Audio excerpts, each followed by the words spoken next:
Subscribe now and press the bell icon. Never miss an update. Hello दोस्तों, स्वागत है आप सबका स्टॉक रिसर्च यूट्यूब चैनल में। दोस्तों आज हम बात करेंगे थायरोकेयर टेक्नोलॉजीज लिमिटेड के बारे में। काफ़ी बड़ी गिरावट आज देखने को मिली, 8.5% की गिरावट यहाँ पे दिख रही है और क्लोजिंग प्राइस है 1038 रुपये, तो लगभग 95 रुपये तक की यहाँ पे गिरावट हुई है। इतनी बड़ी गिरावट क्यों हुई है इसके बारे में बात करेंगे। आगे इस शेयर के अंदर क्या करना चाहिए उसके बारे में भी बात करेंगे। तो गिरावट काफ़ी बड़ी हुई है, कोई छोटी मोटी गिरावट नहीं है। और अगर आप देखें तो आज पूरा का पूरा फार्मा सेक्टर डाउन था। ओके, तो वो क्यों था उसके बारे में काफ़ी कुछ लोगों को पता होगा, जिनको नहीं पता है वो वीडियो को लास्ट तक जोड़ देखें ताकि आपको समझ में आ जाए। साथ ही शेयर का जो है डिटेल एनालिसिस भी करेंगे ताकि आप इसको लॉन्ग टर्म के लिए इसमें इन्वेस्टेड रह सकते हो या नहीं उसके बारे में भी आपको पता चल जाएगा। जो भी नए लोग हैं प्लीज़ चैनल को सब्सक्राइब कर दीजिए, और आपके पास कोई भी शेयर हो, किसी भी शेयर के अंदर आप फंसे हुए प्लीज़ कमेंट कीजिए, उसके ऊपर भी वीडियो बनाने की कोशिश करेंगे। और स्पेशल सर्विस चाहते हो तो आप मेंबरशिप भी ज्वाइन कर सकते हो। काफ़ी सस्ते हैं मेंबरशिप के प्लान, सिर्फ 300, 400, 600 रुपीज़ के। तो वहाँ पे आपको काफ़ी स्पेशल सपोर्ट मिलेगा, चैट सपोर्ट मिलेगा, और आपको टाइम टू टाइम बेसिस पे इंट्राडे और पोजिशनल कॉल्स भी मिलते रहेंगे। तो चलिए वीडियो शुरू करते। तो दोस्तों पहले मैं आपको NSE पे लेके आऊँ, आज के कारोबार की डिटेल देखेंगे। ये देख सकते हो आज की डेट और टाइम। तो ये प्रीवियस क्लोजिंग हुई थी 1133 रुपये, आज ओपन हुआ 1140, हाई बनाया 1141, यानी कि ओपन बराबर ही हाई है, ज़्यादा डिफरेंस नहीं है। तो जब ओपन बराबर हाई की सिचुएशन होती है तब वहाँ पे आप शॉर्ट सेलिंग करके प्रॉफिट कमा सकते हो। लो बनाया 1027 का, तो लगभग 9.5% की गिरावट यहाँ पे दिखाई दे रही थी जब लो बना रहा था। तो देखिए 52वीं खाई, तो ज़्यादा पुरानी बात नहीं है, 27 अक्टूबर का ये, और 27 अक्टूबर के आसपास ही इसका Q2 का रिजल्ट भी आया था। Q2 का रिजल्ट भी इस वीडियो में बताऊँगा।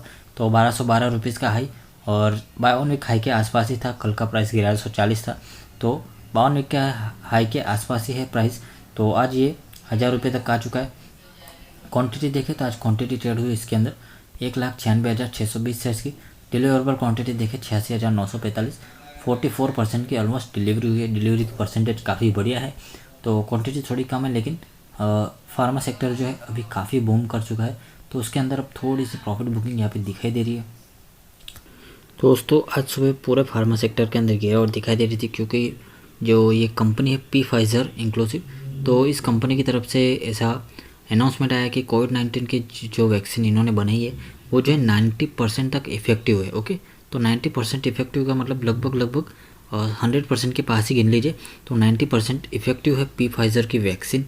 तो इसके चलते Pfizer के अंदर काफ़ी ज़्यादा तेज़ी दिखाई दे रही है पिछले वीक से। और बाकी सारी जितने भी डायग्नोस्टिक बनाने वाली कंपनी है, देख सकते हो shares of diagnostic companies tumble on Tuesday after hopes of कोविड-19 vaccine emerge as Pfizer inclusive. Okay, तो यहाँ पे 3 shares Thyrocare, Metropolis health care and doctor Lal path के अंदर काफ़ी बड़ी गिरावट मार्केट खुलते ही दिखाई दी। तो उसके बाद जो है गिरावट धीरे धीरे बढ़ती गई। तो Pfizer कंपनीज ने ये दावा किया कि उसकी वैक्सीन जो है 90% इफेक्टिव है। तो इसकी वजह से हो सकता है कि Pfizer को ज़्यादा फ़ायदा हो और बाकी सारे शेयर्स को जो है थोड़ा कम फ़ायदा हो। तो दोस्तों अगर Pfizer की वैक्सीन सक्सेसफुल होती है तो इसका इफेक्ट जो है ये डायग्नोस्टिक बनाने वाली कंपनी यानी कि डॉक्टर लाल पैथ, थायरोकेयर, ये सारी कंपनीज पे हो सकता है।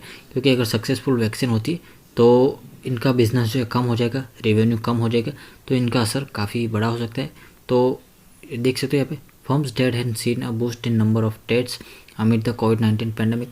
तो Pfizer को तो काफ़ी ज़्यादा फ़ायदा होगा, लेकिन ये जो भी डायग्नोस्टिक बनाने वाली कंपनी इनको थोड़ा सा नुकसान यहाँ पे हो सकता है। साथ ही जो Pfizer है और उसका जो जर्मन पार्टनर है BioNTech, इन्होंने कहा है कि इनको नो सीरियस सेफ्टी कंसर्न यहाँ पे दिखाई दे रही है and expected to seek US emergency use authorization this month. Okay, तो पूरे US सरकार का सपोर्ट लेके इमरजेंसी में ऑथराइजेशन के साथ ये जल्दी वैक्सीन बनाने का डिसीजन ले सकती है।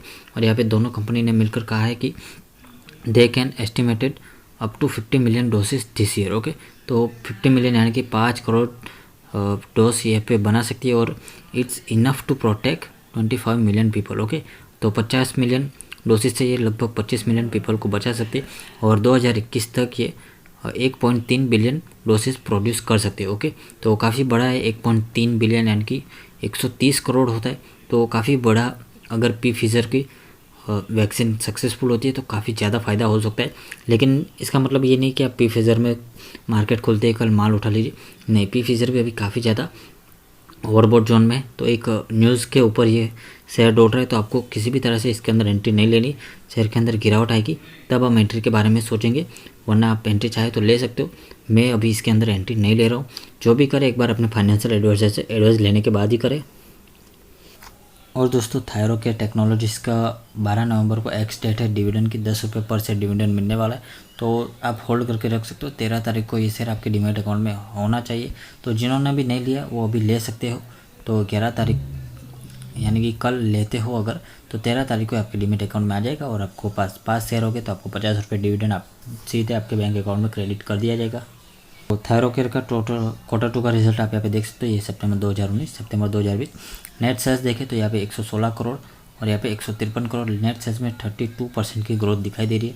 ऑपरेटिंग प्रॉफिट देखें तो 52 करोड़ था पहले और अब 62 करोड़, तो 19% के आसपास यहाँ पे भी ग्रोथ दिखाई दे रही। इंटरेस्ट यहाँ पे फ़ायदा हुआ है, 0.61 करोड़ पे करना था, यहाँ पे 0.34, तो यहाँ पे 44% यहाँ पे इंटरेस्ट कम हुआ, यानी कि कंपनी जो है डेप्ट कम करती जा रही है। नेट प्रॉफिट देखें तो 35 करोड़ से बढ़कर 43 करोड़ हो चुका है। यहाँ पे भी 23% की ग्रोथ नेट प्रॉफिट में दिखाई दे रही है। ऑपरेटिंग प्रॉफिट मार्जिन में गिरावट हुई है लगभग 4.5% की। तो ऑपरेटिंग प्रॉफिट मार्जिन का मतलब नहीं पता तो बता दूँ, 100 रुपीज़ के सेल्स पे इनको 44 रुपीज़ का फ़ायदा होता था पहले, लेकिन अब जो है 40 रुपीज़ का ही फ़ायदा हो रहा है। ओके, शेयर होल्डिंग पैटर्न देखें तो प्रमोटर्स के पास 66% है, म्यूचुअल फंड के पास 9% के आसपास है, इंश्योरेंस कंपनी के पास 2.25% है, FIS ने भी काफ़ी बढ़िया माल उठा रखा है और पब्लिक के पास कितना है, सिर्फ और सिर्फ 5%। ओके, रिटर्न ऑन इक्विटी और रिटर्न ऑन कैपिटल मतलब काफ़ी ज़बरदस्त है। ओके, काफ़ी बढ़िया है, एक्सेलेंट है कह सकते हो फार्मा कंपनी के हिसाब से। तो 15% होना चाहिए, लेकिन उससे कहीं ज़्यादा है। तो शेयर के रिटर्न देखें पिछले कुछ सालों में, तो अभी एक दिन में 8% गिर चुका है, एक वीक में 9% की गिरावट, एक महीने में 2.5% की गिरावट, 3 महीने में अभी भी 46% की रिटर्न है, 6 महीने में ऑलमोस्ट पैसा डबल कर दिया है, ईयर टू डेट में 90% की रिटर्न, 1 साल में भी 90% की रिटर्न, 2 साल में भी 90% की रिटर्न, 3 साल में 53% की रिटर्न और 4 साल में 62% की रिटर्न। उसके बाद के रिटर्न यहाँ पे नहीं है क्योंकि इतनी पुरानी लिस्टिंग नहीं है। तो 4-5 साल पहले लिस्टिंग हुई है और रिटर्न यहाँ पे ठीक ठाक दिखाई दे रहे हैं 4 साल के, और अभी पिछले 6 महीने में काफ़ी बढ़िया तेज़ी आई है। तो फार्मा सेक्टर पिछले कुछ दिनों में काफ़ी बूम कर रहा था, लेकिन अगर किसी एक कंपनी वैक्सीन बना लेती है तो फार्मा कंपनी में प्रॉफिट बुकिंग दिखने को मिल सकती है। तो अभी से अगर आप प्रॉफिट में है तो थोड़ा थोड़ा करके निकल जाइए, और अभी फ्रेश एंट्री के लिए मैं राय नहीं दूंगा। फिर भी आप अपने फाइनेंशियल एडवाइजर से कंसल्ट करके आप अपने हिसाब से डिसीजन ले सकते हो। मार्केट कैप 5,500 करोड़, स्टॉक का PE 80 है जो कि काफ़ी ज़्यादा दिख रहा है। Return on capital employ improve किया है, 35% है। रिटर्न ऑन इक्विटी 22% है, काफ़ी बढ़िया है। डेप्ट है 12.8 करोड़ का, जो कि कोई बड़ी बात नहीं है, छोटा ही डेप्ट है। 5.28 करोड़ शेयर्स टोटल है। ओके, टोटल शेयर्स है 5.28 करोड़, जिसमें से सिर्फ 5 या 6% शेयर्स ही मार्केट में अवेलेबल है। तो ज़्यादा शेयर्स नहीं है, 25 या 30 लाख शेयर्स ही मार्केट में अवेलेबल है। और अर्निंग पर शेयर देखें तो 13 रुपये की, काफ़ी बढ़िया है।